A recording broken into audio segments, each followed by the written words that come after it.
civilmedia.mk. Слободно, независно, отворено.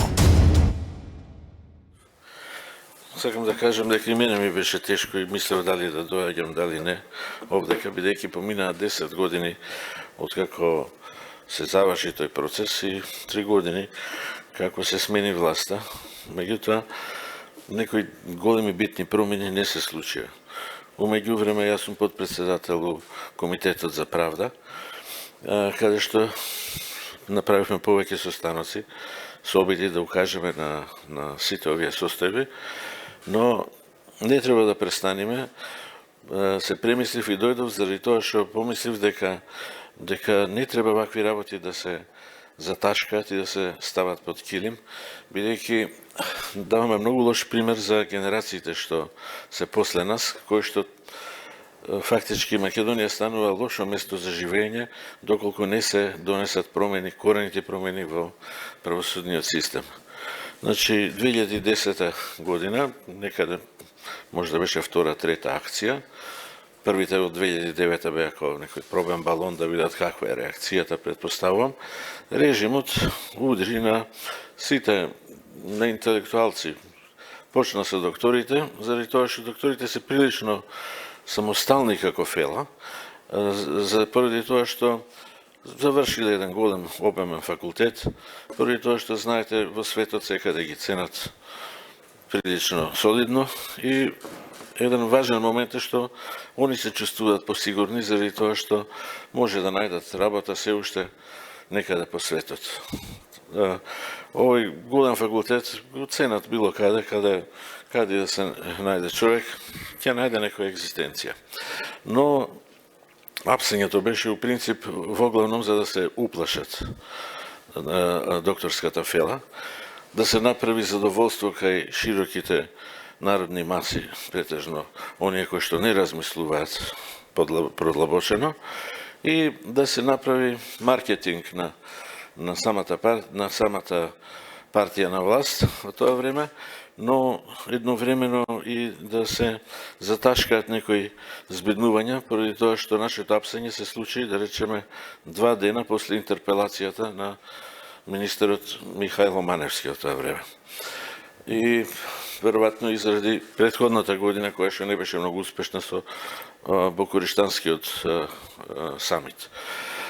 Сето тоа на некој начин дава една огавна слика, која што ја првпат сум бил, да речеме, у судир со закон, под наводници. До тога сум имал некаква представа розова за правосудниот систем, меѓутоа она што имав прилика да го видам, бев многу длабоко изненаден да фактички таму е дувло на криминал, на производство на криминал. Правосудниот систем е на некој начин врзан со најцрниот криминал. Ние имаме промени во, како да ви кажам, во обвинителството, монтираат случаи. Еве, во мојот пример на случај, ја очигледно гледам транскрипти од 3, прикажал само еден. И тој го сечел, го кроел, па го парафразирал погрешно. Како е тоа можно, да кажеме, ако нема материјал за обвинување, он парафразира погрешно, да кажеме, обвинителот, и тоа така тече. Иначе,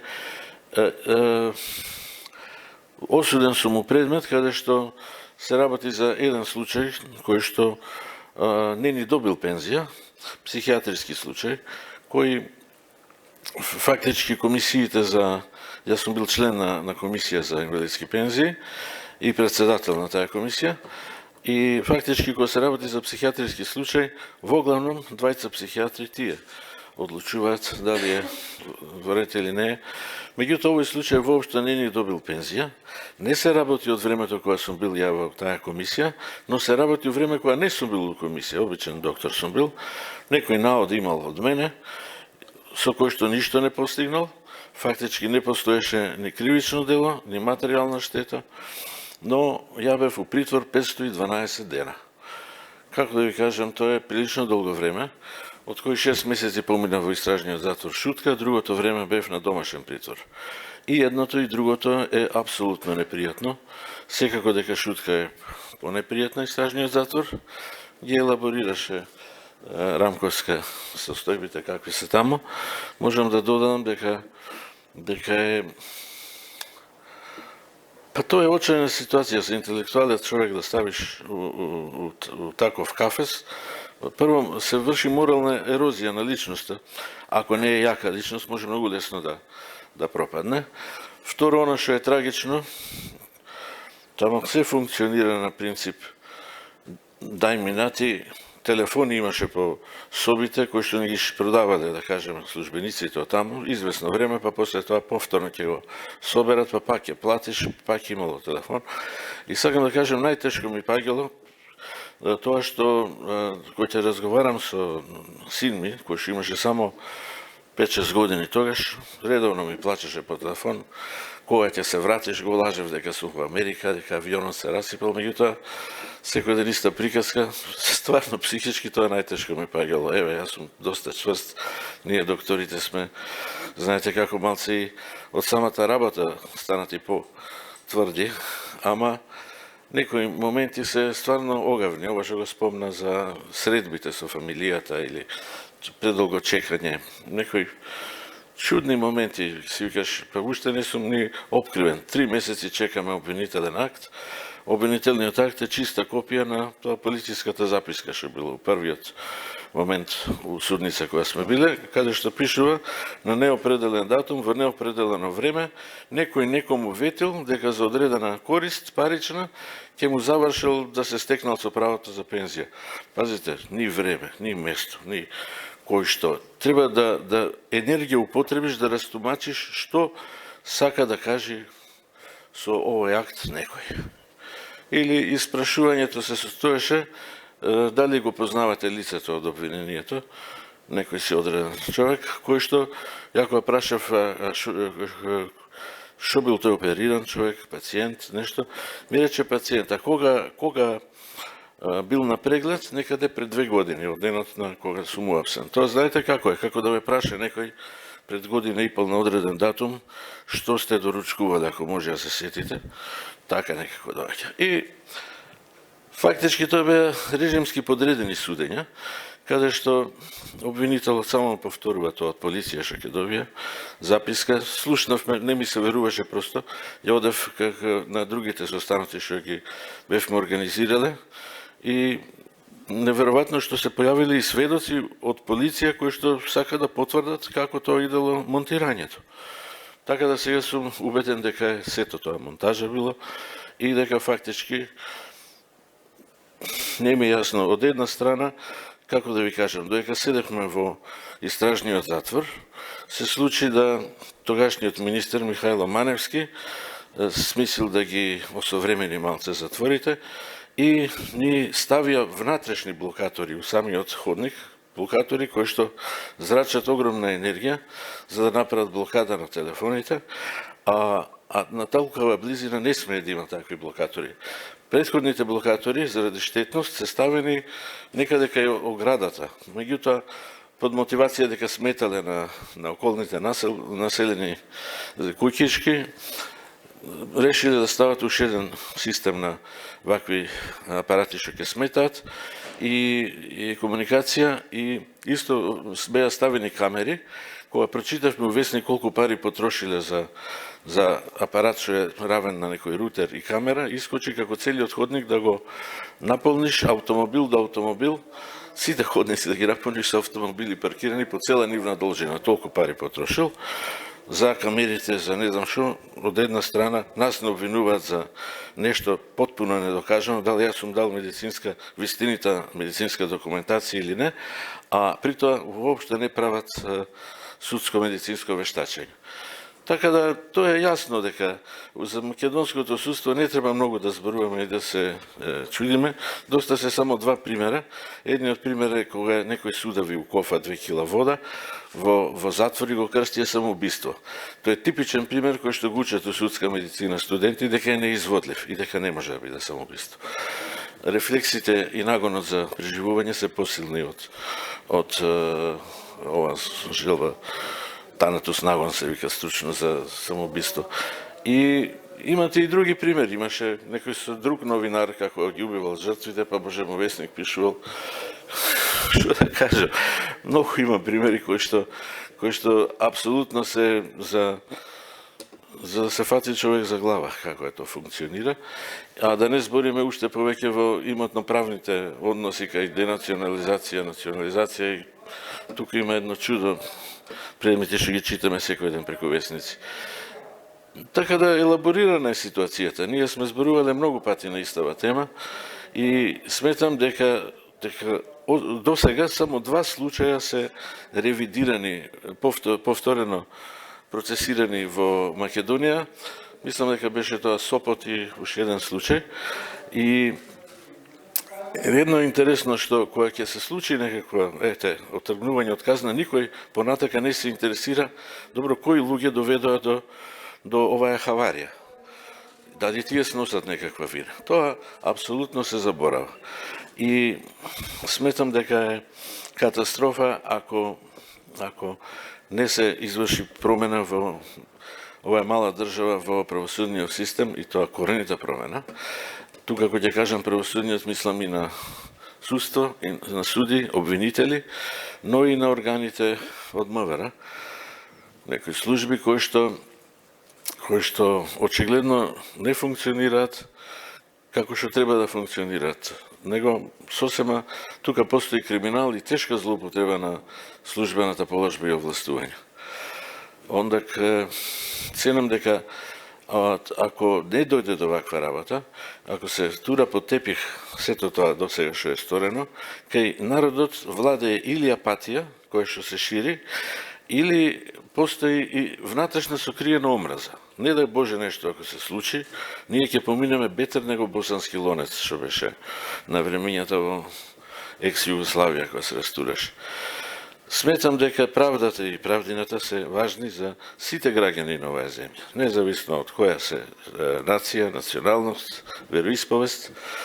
Тоа се живее добро само во држава каде што постои безбедност, бидејќи со никаков правосуден систем, сигурноста кај граѓаните е веќе пореметена и они се чувствуваат несигурни.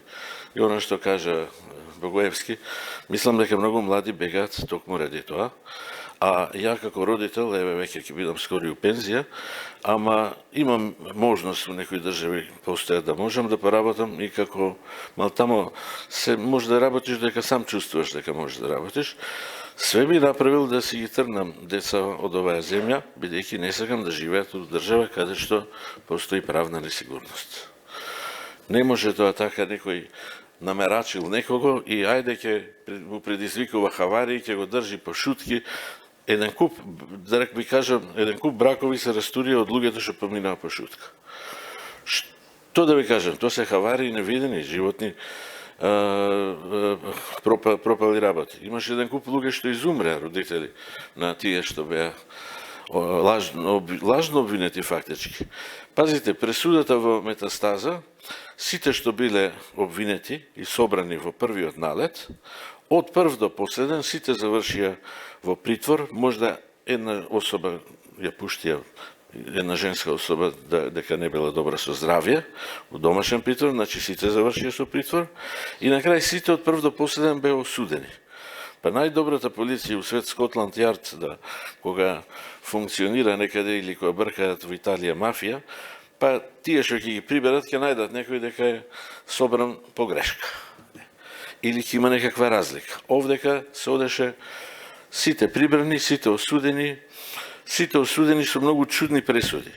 Значи, првим беа чудни и обвиненијата, заради тоа што за да ти наметнат обвинение под некоја точка, каде што треба од 3 до 5 години да лежиш затвор, или од 3 до 7, не се сеќам точно како беа, треба да има направено одредена материјална штета што се мери во просечни македонски плати, некоја цифра 200 плати, да речеме 300 плати. Но овдека во нашиот случај имаше случај каде што нема никаква материјална штета предизвикана, па дури и еве во моја пресуда нема дефинирано прецизно што е моето кривично дело.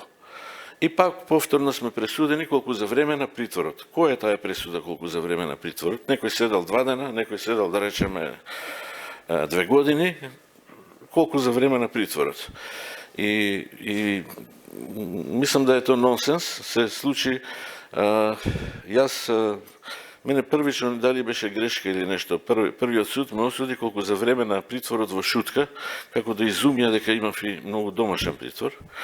И после тоа во апелација се жалел и обвинителот да се покрие целиот притвор. Ние носиме нови докази, нови материјали, воопшто неќе да ги погледнат. И, како да ви кажам, се случува да фактички ми ја зголемиле казната по однос на притворот, малце поголем притвор, условна казна. Тоа обично не е практика. Во апелација обично се намалуваат казните, а не да се зголемат, но еве тоа време и така функционираше. И друго што е, како да ви кажам, од 3 дена, кога имате собрано 30-40 луѓе може да бевме, од 3 дена, 2 дена во апелација да го потрошат времето, ни го чита обвинителниот акт за сите, се и се што, топој материјал кој што воопште некого не го се тиче. И со тоа да го потрошат времето, да нема време за реална дискусија и реално разглабање на случаите. Ние се спремавме, мислевме ќе имаме секој по толку минути што да кажам, што ќе има расправа, не постои расправа. Значи осуден сум чисто само по некој исказ на заштитен сведок, кој што нема допирна точка со лицето од обвинението, него не знае, него не познава, кажува нешто паушално, кое што негови искази, па и ниво на интелигенција не се толку високи. Во тек на самата расправа се обидува и јас и други некои од колегите да постават унакрсни прашања да се увиди дека овој зборува невистини заштитениот сведок, и тоа се воочува и се свршува работата со тоа што ќе се расипи компјутерот, да престане откривањето на заштитен сведок и така, ни записници на време да добиеме ништо. Немаше тоа партизанско судење, не сум очекувал, партизаните биле злато према овие. Не знам што да речем, па колку било, имало некој ред. Но и да не заборавиме, тоа е време кога имало цела светска војна пред тоа и можда било нешто и неисправно, но сега у 21 век да се спроведат вакви судски процеси како што беа, мене ми е очајно. А очајот уште поголем станува, еве сега 10 години после тоа, кога ќе погледам телевизија и кога ќе видам некој настаните, например, од собранието, каде што некој отвара врата смислено, па други кршат глави натре што ќе влезат, и сето тоа да помине со барање за неказнување или ослободување на тие луѓе, и да не се спомнат нашиве случаи кои што трае во период низ години помина тогаш, мене ми е тоа се огавно и очајно. Верувајте дека повеќе го ќе сретнам полицаец, не се чувствувам пријатно, неколку што ги имам познати, ми е тешко да комуницирам со нив.